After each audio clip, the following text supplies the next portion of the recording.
آج اردو گرامر کے بارے میں ہم جانکاری حاصل کریں گے۔ جماعت ہے تیسری، تاریخ ہے 4 جون 2020۔ پیارے بچوں، پچھلے سبق میں ہم نے حروف تہجی کے بارے میں جانکاری حاصل کی ہے۔ آج ہم لفظ کے بارے میں جانکاری حاصل کریں گے۔ پہلے ہم یہ دیکھیں گے لفظ کس کو کہتے ہیں۔ دو یا دو سے زائد حروف کو خاص ترتیب سے لکھنے سے لفظ بنتا ہے۔ جیسے آگ، یہ کس کس حروف سے بنا ہے؟ الف اور قاف۔ ان حروفوں کو جب ہم جوڑتے ہیں تو آگ بنتا ہے، تو آگ ایک لفظ ہے۔ اسی طرح قلم، یہ کس کس حروف سے بنا ہے؟ قاف، لام، میم۔ ان 3 حروفوں سے قلم کا لفظ بن گیا ہے۔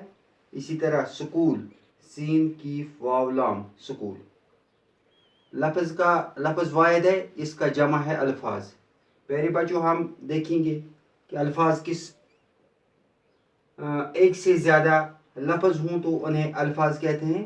مثلا آگ، قلم، سکول، ان کو ہم لفظ کہیں گے۔ تعداد کے لحاظ سے بننے والے الفاظ۔ پیارے بچوں، 2 حرفی الفاظ، 6 حرفی الفاظ، 4 حرفی الفاظ۔ 2 حرفی الفاظ کن کو ہم کہیں گے؟ 2 حرفوں سے مل کر بننے والے لفظ کو 2 حرفی الفاظ کہتے ہیں۔ 2 حرفی الفاظ کا چارٹ میں نے یہاں پر لکھا ہے۔ سین، بے، سب۔ ایک حرف سین ہے، ایک حرف بے ہے، تو یہ بن گیا ہے سب۔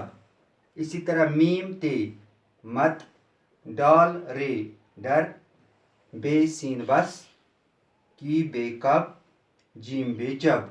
یہ دو حروفوں سے یہ لفظ بن گیا ہے۔ اسی طرح 6 حرفی الفاظ۔ 6 حرفی الفاظ کن کو ہم کہیں گے؟ جو 3 حرفوں سے مل کر بننے والے لفظ کو 6 حرفی الفاظ کہتے ہیں۔ 6 حرفی الفاظ کا چارٹ بھی میں نے یہاں پر لکھ رکھا ہے۔ جیسے بے، الف، تے، بات، پے، الف، کیف، پاک، زال، الف، تے، ذات، سین، الف، گاف، ساگ، پے، الف، سین، پاس، رے، الف، تے، رات۔ یہ 3 حرفوں سے مل کر بنتا ہے۔ اسی طرح ہے 4 حرفی الفاظ، 5 حرفی الفاظ۔ تو انشاءاللہ کل کے سبق میں ہم آگے پڑھیں گے۔